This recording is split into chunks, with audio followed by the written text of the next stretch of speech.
Straight ahead on CCX News, a Crystal restaurant responds to a super demand. They're one of our top items. I would say probably the top item. The restaurant that's trying to fry them up as fast as people can eat them. Plus, the final clip. It's a bittersweet day because it's been here a long time. A longtime barber who says goodbye to his New Hope business. But first, the deep freeze puts blood donations on ice. CCX News starts right now. Hello everyone, and thanks for joining us. Memorial Blood Center says its supply is critically low. The blood bank says it is in desperate need of donations. Reporter Meredith Hagler shows us how one man from Plymouth is making sure he does his part to help out. I did see that, and that's why I'm here today. Stan Tickerman is no stranger to the blood donation chair. He's been donating for 50 years. Well, I was in the military, so my fellow soldiers needed blood, and I happen to have a very good blood type for donations. I'm an AB positive, so that also is ideal for platelets. On Friday, Stan donated his 18th gallon of blood, which is critical since blood banks are struggling to meet their regular demands. We are currently critically low. We had a lot of donors who canceled their appointments on Wednesday and Thursday. Of course, schools were closed. A lot of businesses were closed. So we're hopeful that as the weather warms up that we'll be able to catch up. Memorial Blood Center had to cancel all of their blood donation events on Wednesday due to the polar vortex. And then the unusually cold weather caused several regular donors to cancel their appointments. Every week, the blood bank needs to collect 2,000 units, which is why blood donation centers are asking for help. Donating blood is one of the best ways to pay it forward. It's the blood that we collect today that'll be used for patients in the weeks to come. So it takes just under an hour. You can donate a pint of blood and know that you're helping patients in area hospitals. The satisfaction is something that motivates donors like Stan, and he hopes it motivates others too. I just feel good about giving. I'm fortunate enough to have my health, and so I enjoy giving to add on to others. In Plymouth, Meredith Hagler, CCX News. For a list of locations on where to donate and hours of operations, head to our website, ccxmedia.org. A Brooklyn Center pet owner is facing legal troubles after allegedly leaving his dog outside during the bitter cold. On Tuesday, police were called to a home in the 5500 block of Camden Avenue North for an animal welfare check. They found a dog outside in a kennel. The temperature was at the time around 9 below, but the wind chill was much lower. Police say the dog was cold but appeared to be in good shape. Animal experts say it doesn't take long for pets to get in trouble in sub-zero temperatures. Frostbite can happen on animals, and when we're talking about these temperatures, it's easy for us to get frostbite. It's that much easier for our animals to get frostbite as well. So tip of the ears, tails, paw pads, those extremities just like us are going to be those first things that really become susceptible. The dog owner was cited for cruel treatment of animals. He also faces a $1,000 fine. Osseo City Hall was closed Friday, but not because of the cold. The closure was necessary due to the power going out. That created other challenges, especially for public safety reasons. Police and fire vehicles had a more difficult time getting out of the garage due to the power outage. All the power is off to City Hall. All calls have been routed to the 7-digit police non-emergency number. The city's public works director was hoping to have power back on late Friday afternoon. The city is working to install an emergency backup power generator to prevent issues like this from happening in the future. New Hope officials got a sneak preview Friday of that city's future City Hall and police building. Workers toured their future offices at the former site of the city's pool. The building is larger and more modern than the one they're in now. Workers say that will help city staff serve the public better. This facility will give us a lot more ability to take care of the residents and folks that come in for different needs throughout the city. It's going to be a great facility. Workers plan to move into the new building this summer. And now a follow-up to a Brooklyn Center story. At the last City Council meeting, the owner of Jammin' Wings, Wayne Brown, made a host of complaints, including accusations of unfair treatment against the city and police. At this week's meeting, the police department and city officials fired back, outlining the relationship they've had with Jamming Wings and the fact that police calls have gone up substantially since the business opened. In 2014, the business had only 14 police calls. In 2018, it had 138. According to the city, Jammin' Wings has had 2 citations in the past 2 years for underage drinkers. The city imposed a penalty of $1,000 for the most recent violation, but the city will forgive $500 of that penalty if the business does not get another violation within the next year. Brooklyn Center is also moving forward on plans to build a new municipal liquor store in the Shingle Creek Crossing area. This week, the city approved to move forward on purchasing land at 1350 Shingle Creek Crossing. That's right across from TJ Maxx and Michael's. The new building would have room for the liquor store and one other business. It would cost about $3.3 million to purchase the land and then $2.6 million to build. There were concerns expressed about the project and how it might increase crime in the area. Mayor Mike Elliott was also concerned the location may be too visible for a liquor store. Last year at this time, Minnesota was in the midst of Super Bowl fever. And while the game has moved on to Atlanta, plenty of us will be watching and stuffing our faces with our favorite food. As Delaney Cleveland reports, there's one particular snack that soars above the rest. Nice, thank you. There are few things in life that bring people together like food. Just ask Charlene Freeman, general manager of Milton's restaurant in Crystal. People may not understand each other, being language or being from different cultures, but people understand food and people understand chicken. That's right, she said chicken. The wings happen to be a Milton's specialty, which is why Freeman says it's the top-selling item on their menu. There's a traditional, really good fried wing. It's got a dry rub on there, put in some buttermilk, and then they're tossed in the fryer, and then they're lightly breaded with Japanese panko breadcrumbs and a little bit of flour. This weekend, the kitchen staff will be cooking up a storm to prepare for the onslaught of chicken-loving customers on Super Bowl Sunday. According to the National Chicken Council, Americans are expected to eat 1.38 billion wings on Super Bowl Sunday. That's enough to circle the earth 3 times. Honestly, that seems kind of low. Either way, when it comes to Super Bowl Sunday, Americans will eat a plethora of poultry. 2 years ago, we did about 58 orders.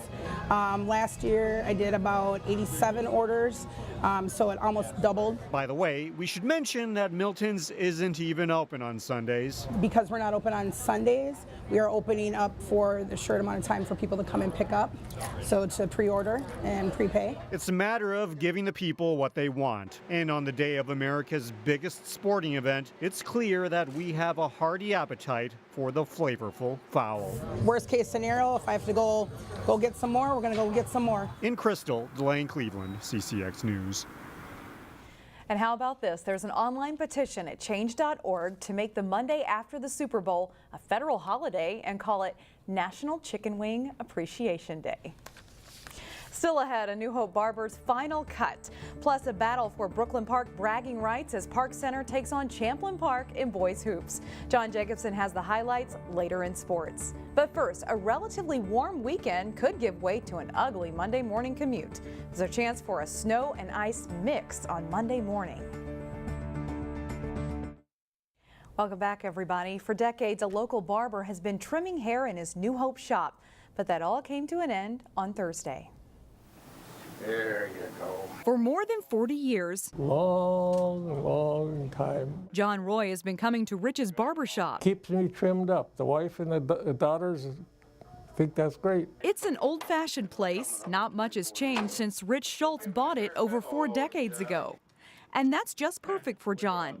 He says he kept coming in over the years for more than just a simple trim. Just the camaraderie that was in here. The guys would all get around and talk. Thursday, as his wife Jan looked on, Rich chatted with longtime customers as he snipped his last locks of hair. It's a bittersweet day because it's been here a long time, so we're going to kind of miss it. But on the other hand, then we'll have more time for life and less time for work. Rich says he's getting too old to keep going. My shoulders are bad. I have to have shoulder replacement done. Not that his customers necessarily agree. Good Lord, I'm 89 years old. He's just a young puppy. Nonetheless, Rich says it's time. He was planning to just close the place, sell off all the equipment, but then Happened to be a bus called me one day. He was interested in buying it, and it worked out perfect timing. perfect timing for his customers too. They don't have to find a new place to hang out while getting a haircut. What do you think? I'm going to give that young gentleman, and if he can continue my military taper in the back, we'll be in good shape. As one barber leaves, another steps in. And Abbas Al-Momani says he's planning to stay around another 40 years. He have here nice customer and friendly people. That's make me happy. Rich and his wife Jan plan to do a lot of traveling in retirement, starting with a trip to Florida later this month. And with the weather, they might move that up a little bit. Still ahead, need to get out of the house after all this cold? We'll show you what's on stage at Armstrong this weekend. But first, Wayzata tries to knock off top-ranked Edina in boys hockey. John Jacobson has the highlights up next.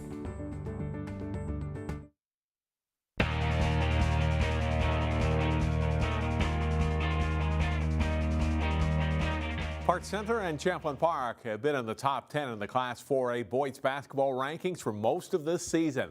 They're also two of the top contenders in Section 5 4A. Park Center made the short trip to Champlin Park to take on the Rebels Thursday night. Champlin Park gets the transition game going. Cato Seeley on the layup and a 7-6 Rebels lead. Datavius Frierson looks inside for Dane Danger. Nice fake leads to a hoop and a foul for the 6'10 junior, and it's 17-11 Pirates. Park Center likes to beat the deep ends up court. Tommy Chapman takes the pass. A little Euro step here to score. Pirates up 33-20 at the half.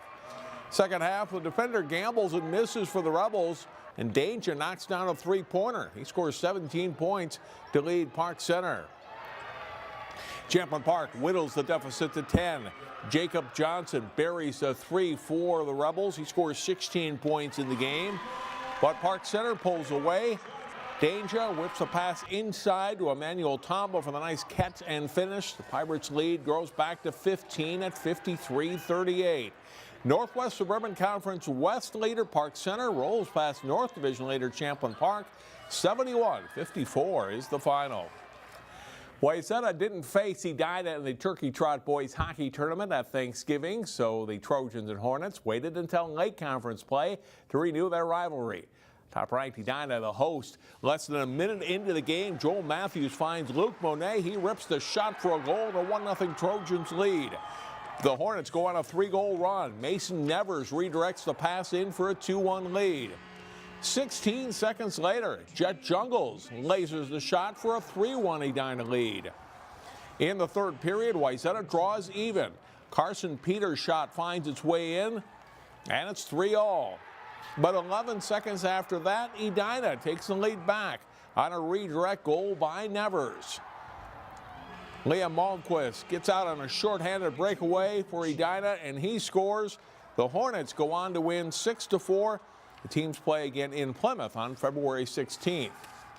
Champlin Park and TOTINO-GRACE remain tied for first in the Northwest Suburban Conference West Division in boys hockey.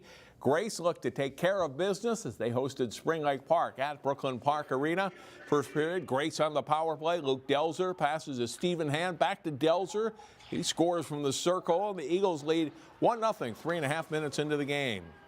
Same score in the second when the Panthers' Jack Armstrong puts the puck on net. Ty Chapman there, banging the rebound home, tying the game at 1. Tied 2-2 late in the second period. A nice rush up the wing by Delzer, getting past the Panthers player and scores. It's 3-2 Totino after 2 periods.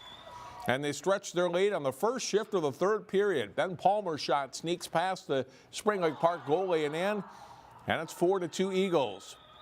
The third period is all Grace. Off the face-off, it's Delzer getting the loose puck and snapping a shot in for his third goal of the game. Eagles score 4 times in the period. They go on to win 7-2. They are now 15-5 on the season. The area's top 2 gymnastics teams will compete against each other in the Section 5 AA meet in a couple of weeks. First, Maple Grove and Champlin Park met in a key Northwest Suburban Conference meet. The winner would have a leg up on winning the conference title. Maple Grove's Sasha Thompson with a strong vault here for the Crimson, scoring a 9.575. The vault champion in this meet, though, is Champlin Park's Cheney New. The two-time defending state all-around champion scores a 9.85. Maple Grove's Nadia Abed finished second in the all-around and in 2 events, including the uneven bars, where she lands with a score of 9.325 on a good night for the Crimson team. Maple Grove took 3 of the top 4 spots in the balance beam. Kiara Poling wins it with a score of 9.325. The Crimson score a little bit higher than the Rebels in 3 of the 4 events. New wins the all-around and the floor exercise. She scores a 9.625 here, but it's Maple Grove winning the meet with a score of 145.4 to 144 for Champlin Park. And that is all for sports. We're back with more news in a moment. And finally, Armstrong High School had to overcome a few challenges to put on its latest production. Still, the show must go on. And Neil Persley explains in today's weekend showcase, it allowed students to serve up a full plate of silliness. Normally we have the full week to practice. The weather this week reined in the schedule of the Armstrong High School cast and crew of Spamalot. They had to cancel school the whole week, so Wednesday we didn't get to come in, so we couldn't run the show at all. But generally, I think we're pretty prepared for this show. The show must go on. Some of the kids were brought up with Monty Python. For other kids, they don't know what this is, so we're introducing a whole nother generation to the silliness that many of us have grown up on. I would be 100% honest with you. I did not know Monty Python, but I knew of his name. The musical is based on the 1975 movie Monty Python and the Holy Grail, and the cast learned a little bit about what it takes to pull off this special brand of Python humor. Some people think that in funny shows you get to be funny on stage. It's not true. You have to be serious about yourself or people won't laugh. When you combine cast, crew, and orchestra, more than 70 students put their all into this production. I'm sure you'll discover your own favorite part of the show. I'm biased because it's my Camelot sign, but I think the change into Camelot, it's like Vegas style. There's all the lights on the castle, and I mean, I made the whole Camelot sign, so I'm a little bit biased. You'll also be surprised by the vocal abilities of the students.